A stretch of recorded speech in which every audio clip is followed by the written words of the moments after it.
You know what's strange? The sharpest people you'll ever meet didn't build that intelligence in a classroom. They built it at home, in a childhood where reading the room wasn't a skill, it was survival. Psychologists have a name for this now. They call it traumatic intelligence. And the premise is uncomfortable but real.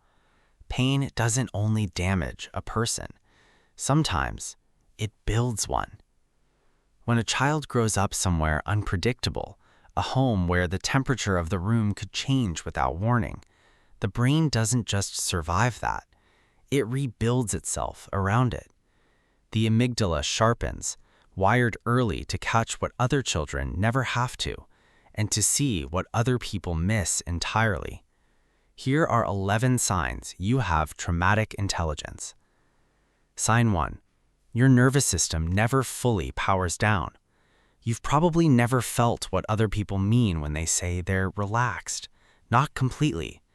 There's a low hum under you always, a quiet scanning even when nothing's wrong. That's hypervigilance. What happens when a child's brain learns early that safety was never something to take for granted. The cost is a tiredness sleep doesn't fully touch. The gift is catching the half-second things everyone else misses. The pause before someone says they're fine. The tension nobody's named yet. Sign 2. You notice what someone is hiding before they know it themselves. You don't try to do this, it just happens. The gap between what someone says and what their face is doing lands on you automatically. Psychologist Paul Ekman spent decades studying this exact pattern. The fleeting facial signals most people never consciously register. It develops in people who had to track a caregiver's mood for danger before they had words for it. The cost is a loneliness, knowing something true about someone who never asked you to see it. The gift is that in adulthood, it doesn't look like survival, it looks like insight. Sign 3. Chaos doesn't rattle you, calm does. When everything falls apart, something in you goes quiet and clear. You move through it while other people freeze. But hand you an ordinary Tuesday with nothing wrong, and the unease creeps in from nowhere.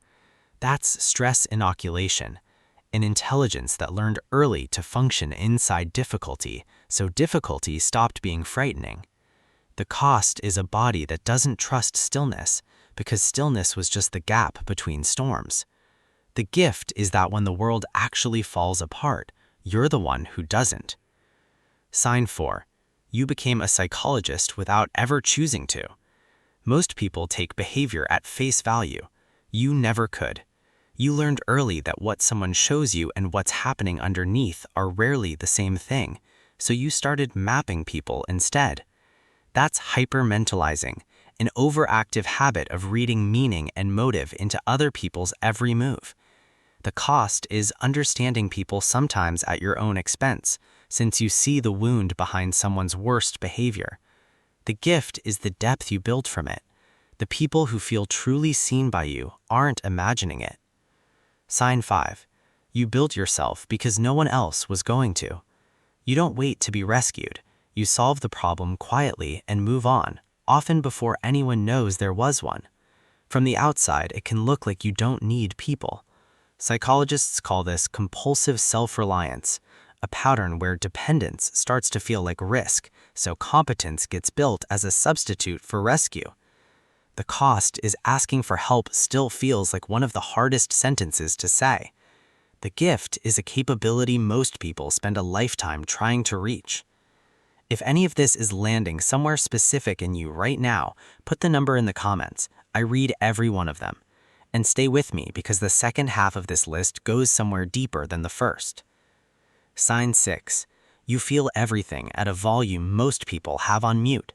A song can undo you. A stranger's small kindness can bring you to tears you didn't see coming. Injustice doesn't just bother you intellectually. It sits in your chest for hours. Psychologist Elaine Aron built her career studying this exact trait, sensory processing sensitivity, a nervous system that takes in emotional information more deeply than average. The cost is a system that tips into overwhelm faster than most.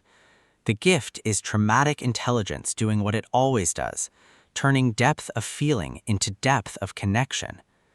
Sign 7. Your trust isn't given, it's survived. You can be liked by a room full of people and still feel completely unknown in it. That's not coldness. Your trust doesn't open on a timeline. It opens after someone proves again and again that their words and actions match.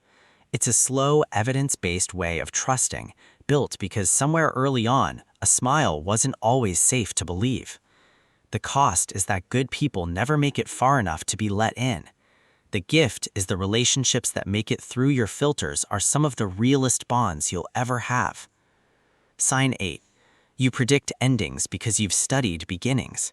Sometimes you meet someone and know where the story is heading. Not because you're cynical.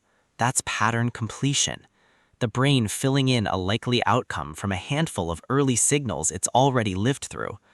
The cost is a strange isolation, seeing the ending while everyone else around you is still discovering the beginning. The gift is rarely being blindsided by the things that blindside everyone else. Sign 9. Stillness feels like a threat your intelligence hasn't unlearned. Vacations exhaust you. A free weekend can feel heavier than a full work week. Even meditation can turn the volume up instead of down because it strips away the noise that keeps the unease quiet. That's hyperarousal, a nervous system stuck in the on position long after the danger is gone. The cost is running an old alarm system nobody taught you how to switch off. The gift is when something needs your full attention, you have it instantly, no warm-up required. Sign 10. You turned your wound into a way of seeing. Most people who go through real difficulty come out of it smaller, more guarded. Something different happened to you. Psychologists Richard Tedeschi and Lawrence Calhoun studied this pattern, known as post-traumatic growth, and found that many people who move through serious adversity come out with sharper priorities and a deeper sense of what matters. The cost was never something you'd have chosen. The gift is what you built with it. A proximity to real pain most people never develop, and the ability to sit beside someone else's suffering without flinching or rushing to fix it. Sign 11. You carry meaning like oxygen. Without it, you can't breathe.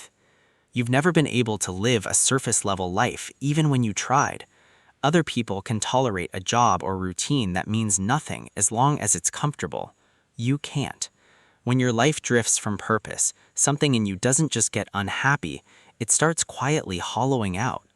The cost is that comfort alone has never been enough to keep you settled. The gift is an intelligence that feels deeply and sees too clearly to spend a life that only looks good outside. Here's what's worth sitting with. Every one of these signs gets misread by the world. The person who can't relax looks anxious. The one who sees through people looks judgmental. The one who trusts slowly looks cold. But look closer and it's something else entirely. An intelligence built by fire, sharpened by necessity, carrying a depth most people never had to earn. None of this is something to romanticize. The sharpness is real, but so was everything that made it. Traumatic intelligence was never meant to be a compliment or a diagnosis. It's just the truest word anyone's found yet for what you built out of what you survived. So here's the question worth taking with you after this video ends. If the very things you were taught to see as damage are actually the sharpest parts of you, what else have you been calling a flaw that never was a flaw at all? And if this resonated with you, there is still more to uncover about how your mind works. Thank you for watching, and subscribe for more videos on psychology, human behavior, and the hidden patterns behind the way we think and feel.